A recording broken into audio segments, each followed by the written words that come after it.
श्री गणेशाय नमः। आज माघ मास की कृष्ण पक्ष की चतुर्थी है।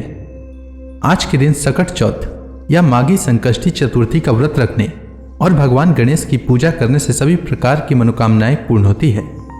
सकट चौथ के दिन संकष्टी चतुर्थी व्रत की कथा अवश्य सुननी चाहिए, इससे व्रत का पूर्ण फल प्राप्त होता है।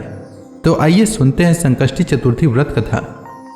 संकष्टी गणेश चतुर्थी व्रत की पहली कथा।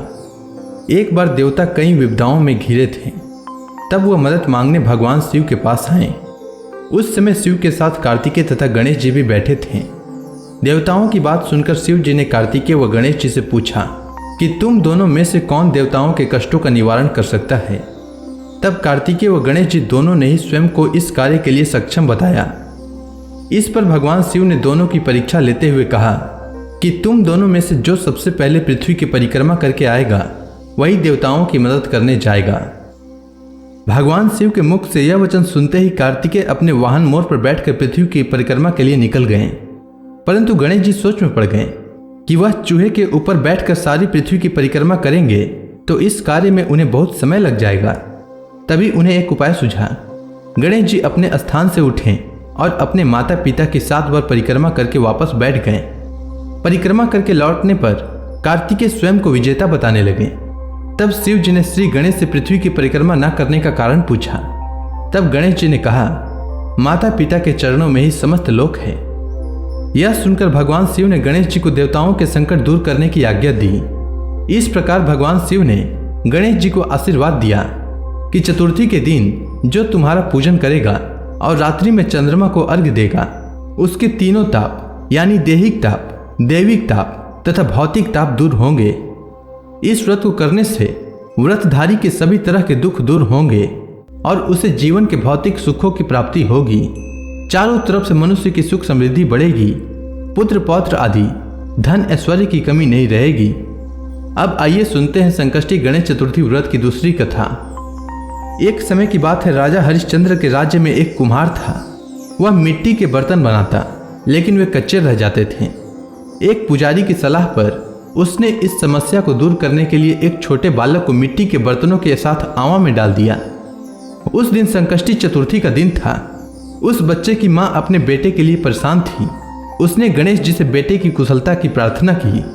दूसरे दिन जब कुम्हार ने सुबह उठकर देखा तो आवा में उसके बर्तन तो पक गए थे, लेकिन बच्चे का बाल भी बांका नहीं हुआ था। वह डर गया और राजा के दरबार में जाकर सारी घटना बताई।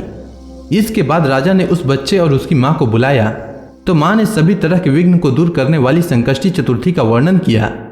इस घटना के बाद से महिलाएं संतान और परिवार के सौभाग्य के लिए संकष्टी गणेश चतुर्थी का व्रत करने लगी। अब आइए सुनते हैं संकष्टी गणेश चतुर्थी की तीसरी कथा। एक समय की बात है, भगवान विष्णु का विवाह लक्ष्मी जी के साथ निश्चित हो गया। विवाह की तैयारी होने लगी। सभी देवताओं को निमंत्रण भेजे गए, परंतु गणेश जी को निमंत्रण नहीं दिया। कारण जो भी रहा हो, अब भगवान विष्णु की बारात जाने का समय आ गया। सभी देवता अपने पत्नियों के साथ विवाह समारोह में आए। उन सब ने देखा कि गणेश जी कहीं दिखाई नहीं दे रहे हैं। तब वे आपस में चर्चा करने लगे कि क्या गणेश जी को न्योता नहीं है या स्वयं गणेश जी ही नहीं आए। सभी को इस बात पर आश्चर्य होने लगा। तभी सबने विचार किया कि भगवान विष्णु से ही इसका कारण पूछा जाए। विष्णु भगवान से पूछने पर उन्होंने कहा कि हमने गणेश जी के पिता भोलेनाथ महादेव को न्योता भेजा है। यदि गणेश जी अपने पिता के साथ आना चाहते हों तो आ सकते हैं। अलग से न्योता देने की कोई आवश्यकता भी नहीं थी। दूसरी बात यह है कि उनको 100 मन मूंग, 100 मन चावल, 100 मन घी और 100 मन लड्डू का भोजन दिन भर में चाहिए। यदि गणेश जी नहीं आएंगे तो कोई बात नहीं, दूसरे के घर जाकर इतना सारा खाना पीना अच्छा भी नहीं लगता।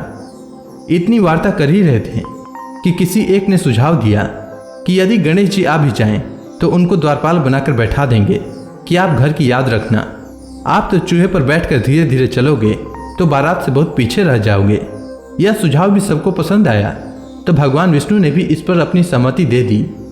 होना क्या था, इतने में गणेश जी वहां आ पहुंचे और उन्हें समझा बुझाकर घर की रखवाली करने के लिए बैठा दिया। बारात चल दी। तब नारद जी ने देखा कि गणेश जी तो दरवाजे पर बैठे थे। नारद जी ने गणेश जी से पूछा, क्यों बारात क्यों नहीं गए। तब गणेश जी ने कहा कि भगवान विष्णु ने उन्हें अपना निवास स्थान सौंप कर गए हैं। अब मैं यहाँ का राजा हूँ। तब नारद जी हंसते हुए कहने लगे कि यह भी तो हो सकता है कि उन्होंने आपको द्वारपाल के रूप में यहाँ बैठाया हो। तब गणेश जी कहने लगे कि हाँ, विष्णु भगवान ने मेरा बहुत अपमान किया है।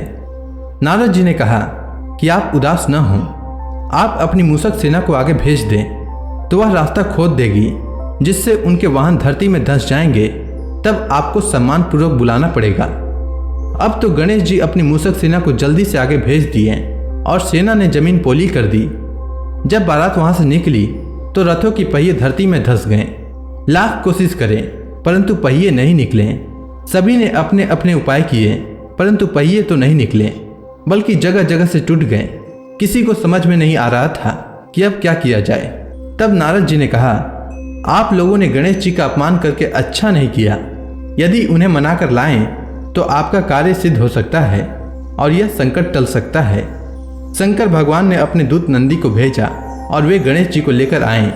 गणेश जी का आदर सम्मान के साथ पूजन किया। तब कहीं रथ के पहिए निकले। अब रथ के पहिए तो निकल गए परंतु वे टूटे फूटे हुए थे, तो उन्हें सुधारे कौन। पास के खेत में खाती काम कर रहा था, उसे बुलाया गया। खाती अपना कार्य करने से पहले श्री गणेशाय नमः कहकर गणेश जी की वंदना मन ही मन करने लगा। देखते ही देखते खाती ने सभी पहियों को ठीक कर दिया।